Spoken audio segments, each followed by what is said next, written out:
So this is a real quick resin haul video that I wanted to do for a long time, which basically I'm going to do all my resin earring projects all in one pop. So stay tuned.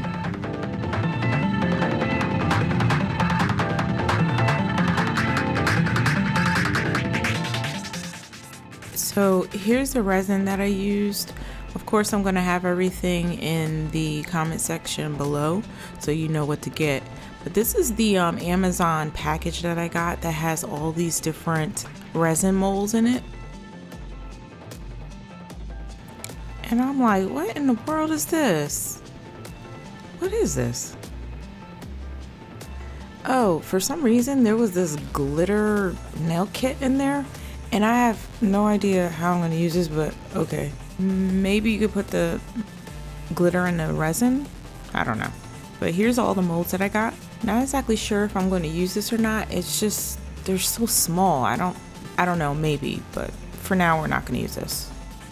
These are actually pretty perfect molds because they have this little recessed area where it basically creates a hole in whatever you pour in the molds.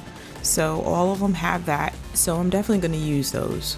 Now this is a bracelet mold. Now I don't know if I would be able to use this, but probably not. So you can use this thing to suck up the resin and pour it into or put it in a small recess. We got some spoons. And then there's this handy dandy little hand drill. But I probably won't use that, but it's cool. And this little magical thing, I'm really excited about this. So apparently if you take these two pieces and put them together, there's a hole at the top, and then you can pour the mold inside or pour the resin inside of this mold, but you have to have it completely closed like this, and then you can just pour it or push it into this little hole here. But there's a problem with that, and well, I'll show you later what that problem is. And I found a ring mold. I love ring molds. I have a couple of them, but this one is a very nice size. It can go on a couple fingers. Then we have these little, I guess I want to call them like little block makers, and they come in all different shapes. And these are going to come in handy. I'm not exactly going to use these for the video, but I just want to show you what was in that package. And there's these screws here that probably go in the top, so I'm not exactly sure how that would work out. I could probably put a toothpick through it and then hold it in place. I don't know. So I'm going to use my little pipette here to start squeezing out some resin. And now I'm going to start squeezing that into the hole inside of this dome mold. And while I do that, scroll your little mouse over to the subscribe button, and if you want to, it's up to you, click that notification bell so that you get notified when I post a video so you don't miss anything. Everybody hates to miss stuff. Don't let that be you. So before I close the dome, I put a little piece of a fake plant in there, and then now I'm going to pour resin around it. The problem that I foresee with this is that I have no way of popping the bubbles once the dome is closed. And so we'll see the result of that. Some people might like the bubbles. I don't. So this is probably going to develop some bubbles because it has nowhere for the air to escape.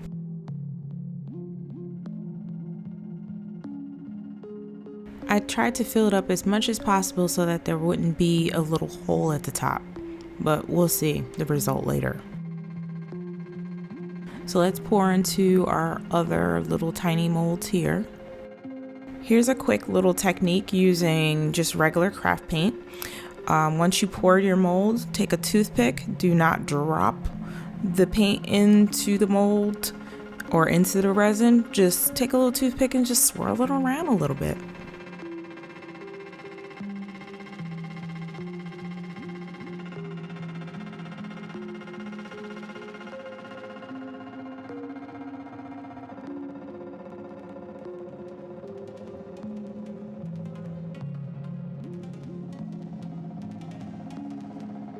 I'll show you a really quick technique using my monstera leaf molds here. After I pour it, I'm going to make it a little bit more unique by putting something in it besides paint.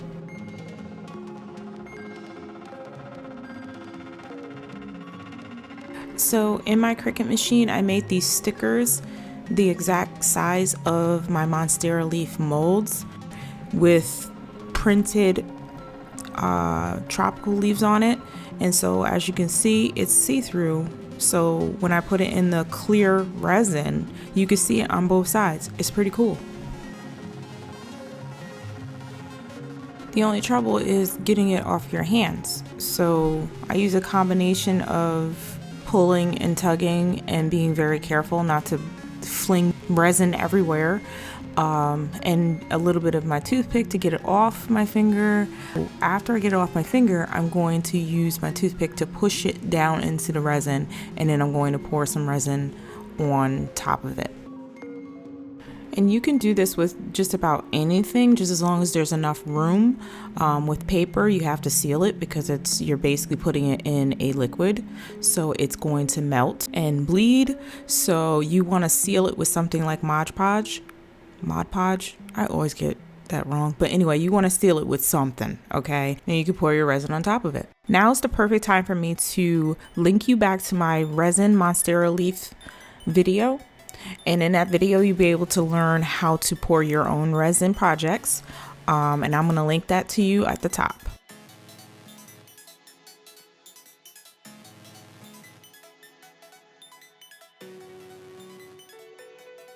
And this is what it should look like. Scrumptious. So 24 hours have passed. I refrained from using the SpongeBob transition. So here's the dome result. And as you can see, it has a ton of bubbles. And at the top, there's a space there. Just what I was expecting to happen. So I really don't like the bubbles. And I don't think that I will ever use this ever again. Sorry guys, it's just not my bag. So this is the result of the mold that has the little hole in it. I was very curious because I don't have molds like this. And so I'm absolutely loving this. I love it so much. It has some bubbles in it, but that was because the resin was really old. So yeah.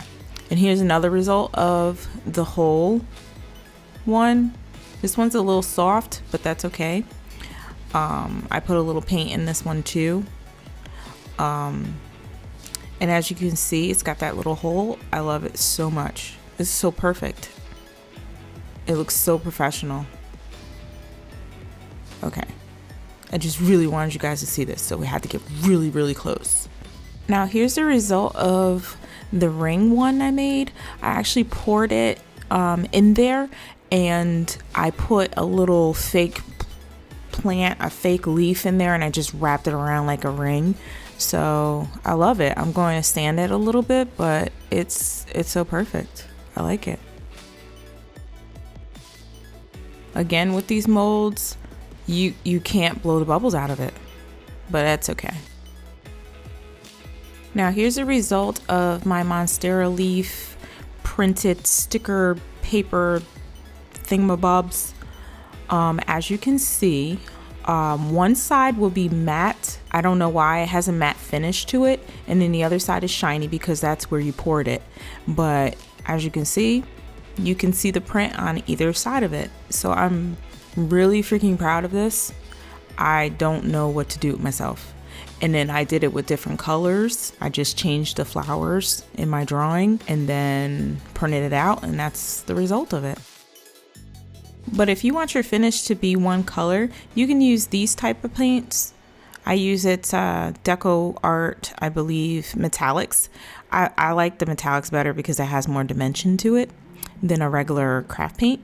And so what you can do is use the little nub at the top to hold the leaf in your hand, and then you can paint it. In my opinion, this took forever and I didn't love it, but I hung them out to dry and did a couple layers. Other than that, it's okay. If you rather doing that, you can do that. It's easy, but there is easier ways. So here's the easier way. You can pour the paint into the resin and then you can mix it in and then pour it. What? Yes, you can. They tried to sell you these resin paints, but they're so expensive. There's no reason for it. All you need is just a little tiny bit of craft paint and mix it very, very well. And you know you have it mixed well when you can see the iridescence all throughout it.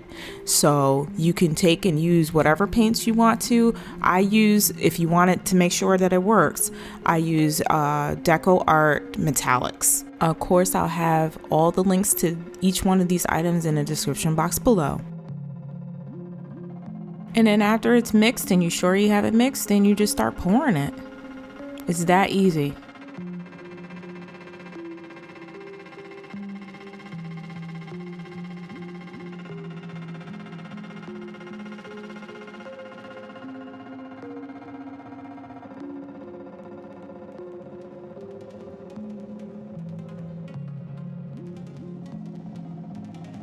And as usual, here's one up close. Make sure you pop all those bubbles in there too. No SpongeBob transition is needed. 24 hours have passed, and this is the result of the poured paint ones. As you can see, one side is matte and one side is shiny. I don't know why, but I just like that. I don't know why I like it, but I just like it. But I did these rose ones using the same technique, or basically using the same resin. And here's the result of those two. Now this is a result of the painted ones that I did. When you paint the outside of them, that's what it ended up looking like.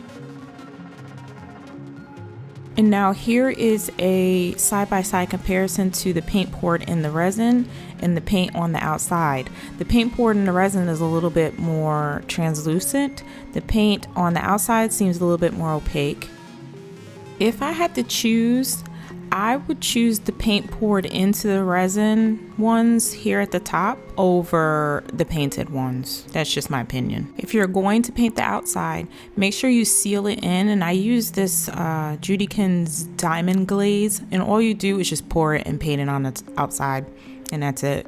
Okay, so here's the result of the resin where I poured the paint in it and I mixed it around. And then here's the result of when I painted the outside of an already done earring. And then I sealed it in with the ℍ𝔼𝕋 diamond glaze. So now the remainder of this video is going to be a series of pops, not pimple pops, but just pops of me popping different pieces of resin pieces and earrings out of my resin molds. So enjoy that. Some people find that stuff really, really, really satisfying. So get your satisfaction.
And so here are some more results. And of course, as always, thank you so much for watching.